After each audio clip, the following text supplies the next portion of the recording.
Praise the lord అందరికీ. నేను సాక్ష్యం చెప్పు, నా age is not to stand in front of all, but I have to say this data because if I could not talk then that data could not be listen to anyone, it could not be transform. ఏంటి అని అంటే, daddy is a close friend to uncle.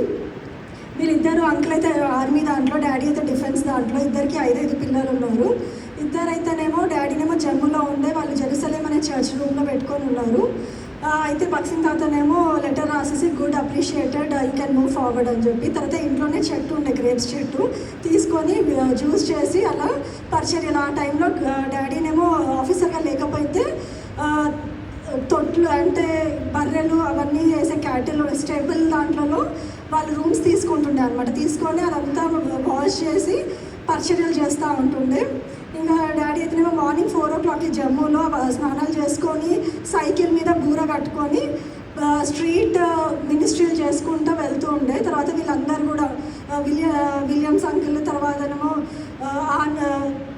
Sam William uncle అని చెప్పేసి, Anandarao uncle అని చెప్పి అలా కొంతమంది సేవకులు స్ట్రీట్ ప్రొసెషన్ కూడా చేస్తూ ఉంటుండే. అందరు కలుసుకొని మళ్ళీ అంకుల్ ఢిల్లీ నుంచి కూడా వెళ్ళి పఠాన్కోట్, సునీల్ బ్రదర్ చెప్పినట్టు పఠాన్కోట్లో అక్కడ కాన్వకేషన్స్ జరుపుతూ ఉంటుండే. మళ్ళీ హార్మోనియం కూడా వీళ్ళందరూ కూడా నార్మల్గా పాటలు పాడుకుంటూ, అదొక ఇన్స్ట్రుమెంట్ నేర్చుకోవాలని కాదు కానీ with Joy they started playing those all instruments. Tabla నార్మల్గా ఎలా కొడతారో అలాగా, ప్రొఫెషనల్గా కాదు కానీ it comes out in rejoicing పాటలు పాడుతూ ఉండేవారు. తర్వాతనేమో డాడీ గురించి, నేను అంకుల్ గురించి కూడా చెప్తా ఉన్నాను. అయితే డాడీ ఏం చేస్తారంటే, అతనికి 10 లాంగ్వేజెస్ చదువుతాడు, రాస్తాడు కూడా. ఒకసారి 30 days లాంగ్వేజ్ అని చెప్పేసి in his train travel he learn 1 language. తర్వాతనేమో బైబిల్లో, తెలుగు బైబిల్లో కంబైన్ ఉంటాయి కదా వర్సెస్ అన్నీ కూడా. అయితే he started taking a book, notes రాస్తూ ఉండే అనమాట. ఇట్లా డివైడ్ చేయాలా ఇంగ్లీష్, తర్వాత తెలుగు కూడా ఎగ్జాక్ట్గా వర్డ్స్ అన్నీ కూడా ప్రింట్ చేయాలా అని చెప్పేసి హీ స్టార్టెడ్ రీడింగ్. ఇంకోటి ఏంటంటే, డేక్స్ బైబిల్ బాగా చదువుతుండే అనమాట. ఆయన పూణేలో ఉన్నప్పుడు 2000 అలాగా. ఈ 1987 ఈ ఫిబ్రవరి, మార్చ్ ఆ టైంలోనే ఎడ్డీ విలియమ్స్ అంకుల్ అలా ఇంటికి వచ్చేసి తర్వాతనేమో చెప్తుండే అనమాట, మా వైఫ్ ఇట్లా బొట్టు పెట్టుకుంటారమ్మా, కొంచెం ప్రార్థన చేయండి బ్రదర్ అని చెప్పి చెప్తా ఉండే. అక్కడ కూడా అందరు కలుసుకొని ప్రార్థనలు చేస్తాం. ఒక విశ్వాసం కోసం కూడా గట్టిగా ప్రార్థనలు చేసి ఉపవాసాలు ఉండి ఒక 1 week అయినా 10 days అయినా కూడా అలా ప్రేయర్ చేస్తూ ఒక్కొక్క విశ్వాసం అలా ముందుకు నడిపిస్తూ ఉంటుండే. అక్కడే మళ్ళీ బుక్ రూమ్ జర్మియా అంకుల్ అని చెప్పి, ఆయననేమో హైదరాబాద్లో తప్పిపోయి అక్కడ రోడ్ల మీద తిరుగుతూ ఉండే అంట, చిన్నపిల్లోడ్లాగా. ఎట్లా వచ్చిండో అక్కడ జమ్మూలో కలిస్తే ఆయనను కూడా తీసుకొచ్చి ఇంట్లో పెట్టేసి ప్రేయర్ చేసి ఆయన కూడా రక్షణలో వచ్చి ఇక్కడ బాగా కుక్ కూడా చేస్తూ ఉంటుండే అంకుల్ అన్న. తర్వాతనేమో ఈ డేక్స్ బైబిల్ రాస్తా లెట్ దేర్ బి అని చెప్పేసి స్టార్టింగ్ వర్స్లో ఉంటుంది. అయితే కలుగునుగాక అంటే ఫిష్ ఈ షేప్లో ఉందా, ఫ్రాగ్ ఈ షేప్లో ఉందా, అంటే సన్ ఎలా ఉంది, ఏ షేప్ ఎట్లా అంటే already the creation is been created before it is been mentioned.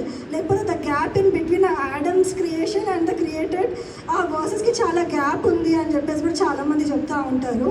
అయితే that creation when it is been there, అప్పుడు లూసిఫర్ పడిపోయినందుకు అన్ని శూన్యంగా అయ్యాను, డార్క్ హెస్ బీన్ ప్రివేల్డ్ అని చెప్పేసి అలా వస్తూ ఉంది. అయితే హీ వాజ్ గాట్ డిప్రెస్డ్ అనమాట. ఎందుకంటే పూణేలో అప్పుడు ఇంకా 2000లో పెద్ద క్వార్టర్స్, ఆఫీసర్ క్వార్టర్స్ అట్లా ఉన్నప్పుడు మేమందరం ఇక్కడ హైదరాబాద్లో ఉన్నాం, ఫ్యామిలీ. డాడీ ఒకరు అక్కడ ఉన్నప్పుడు తర్వాతనేమో ఇంకా ఏమి అక్కడ ఆఫీసర్ ఏమంటారు డిఫెన్స్ రూమ్లో ఆయన ఒక్కడే ఉంటుండే క్యాబిన్లో. తర్వాత బయటకు వచ్చినాక మళ్ళీ ఇంటికి కూడా ఒకడే ఉంటుండే.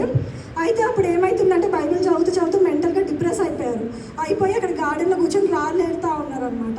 రాళ్ళు ఏడుతుంటే అక్కడ ఉన్న గార్డెనర్ చూసేసి ఫోన్ చేసి మమ్మీకి, పాల్ సాబ్ ఏతో అచ్చా నయ్యే హో గయా క్యూకి వద్దో దిమాగ్ మీద కూర్చొని చల్లరా బోల్కి అని చెప్పేసి ఫోన్ చేసినప్పుడు మా మమ్మీ మా అక్క వెళ్ళారు. తర్వాత ఇక్కడికి తీసుకొని వచ్చిన తర్వాత జేసీరావు అంకుల్ ఇంటికి విజిట్ చేసేసి పాల్ సాబ్ క్యా హో గయా ఆప్కో అని చెప్పేసి ప్రేయర్ చేస్తూ వచ్చినారు. తర్వాతనేమో ఇంకా చూసినప్పుడు మళ్ళీ ప్రార్థన చేసి వెరీ ఫ్రీక్వెంట్గా విజిట్ చేస్తూ ఉంటారు. ఇంకొకసారి అయితేనేమో చనిపోయారు డాడీ అని చెప్పేసి 2018లో ఫోన్ చేస్తూ వచ్చినప్పుడు, అమ్మ mean ministry I could not able to come, but anyhow I'm sending a condolence message పంపిస్తాను అని చెప్పేసి వాట్సాప్లో మెసేజ్ పెడతా వచ్చినారు. He is always particular concern. ఎప్పుడైనా కనిపించినప్పుడు కూడా how is uncle, how is dad అని చెప్పేసి, హౌ ఈజ్ మమ్మీ అని చెప్పేసి ఎప్పుడు పలకరిస్తూ ఉంటుండే. He's very much interested as an individually, encourages. May God bless this testimony. Praise the lord.